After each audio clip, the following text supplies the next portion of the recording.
নমস্কাৰ বন্ধু বান্ধৱীসকল, আছামী জিকে নামৰ আমাৰ ইউটিউব চেনেললৈ আপোনাক স্বাগতম জনালোঁ। বন্ধু বান্ধৱীসকল, আগৰ শিতানে সোধা আপোনালোকক প্ৰশ্নটো আছিল মহাত্মা গান্ধীৰ সমাধিস্থল ক'ত আছে। এই প্ৰশ্নটোৰ শুদ্ধ উত্তৰটো হ'ল দিল্লীৰ ৰাজঘাটত। এই প্ৰশ্নটোৰ শুদ্ধ উত্তৰ দিয়া প্ৰথম 10 গৰাকীৰ নাম হ'ল প্ৰিয়া মানকি, মইজুদ্দিন খান, মনোজ ভূঞা, মণিমালা কলিতা, মিণ্টু বৰা, বীণা দেৱী ঢাকাল, অজিত ৰাভা, মনোজ কুমাৰ বৰা, পুনিৰাম নাথ আৰু গগন লাইফ 1।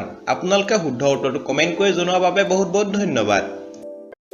বন্ধু বান্ধৱীসকল, এই ভিডিঅ'টোত আমি সকলোৱে জানিবলগীয়া 5টা আচৰিত ধৰণৰ গুৰুত্বপূৰ্ণ প্ৰশ্ন উত্তৰ আগবঢ়াইছোঁ আৰু প্ৰত্যেকটো প্ৰশ্নৰ উত্তৰ দিবলৈ আপোনালোকৰ হাতত থাকিব 5 ছেকেণ্ডকৈ। উত্তৰ দিবলৈ যদি 5 ছেকেণ্ডতকৈ অধিক সময়ৰ প্ৰয়োজন হয় তেন্তে ভিডিঅ'টো পজ কৰি ল'ব।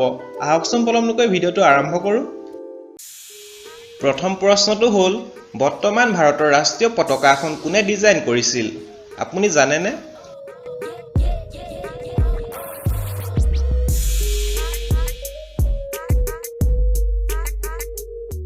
এই প্ৰশ্নটোৰ উত্তৰটো হ'ল পিংগালী ভানকায়াৰ নামৰ ব্যক্তিজনে বৰ্তমান ভাৰতৰ ৰাষ্ট্ৰীয় পতাকাখন ডিজাইন কৰিছিল।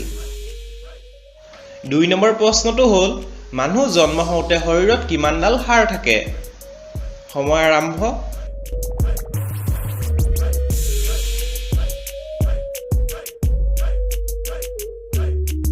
এই প্ৰশ্নটোৰ উত্তৰটো হ'ল মানুহ জন্ম হওঁতে শৰীৰত 300ডাল হাড় থাকে। 18 বছৰ বয়সলৈকে ইডালে সিডাল হাড়ৰ লগত জইন হৈ মাত্ৰ 206ডাল হয়গৈ। 3 নম্বৰ প্ৰশ্নটো হ'ল কোনবিধ প্ৰাণীয়ে যিকোনো ঘটনা 200 বছৰলৈকে মনত ৰাখিব পাৰে? আপুনি এই প্ৰাণীবিধৰ নাম জানেনে বাৰু?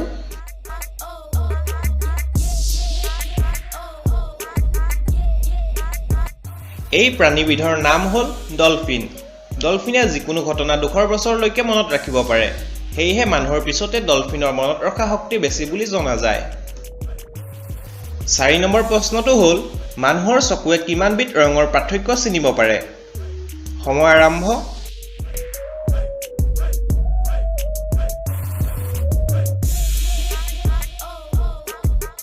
এই প্ৰশ্নটোৰ উত্তৰটো হ'ল মানুহৰ চকুৰে প্ৰায় 1 কোটিবিধ ৰঙৰ পাৰ্থক্য চিনিব পাৰে।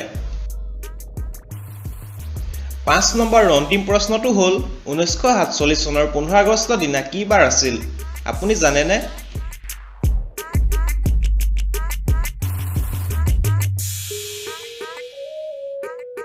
এই প্ৰশ্নটোৰ শুদ্ধ উত্তৰটো হ'ল 1947 চনৰ 15 আগষ্ট দিনা শুক্ৰবাৰ আছিল।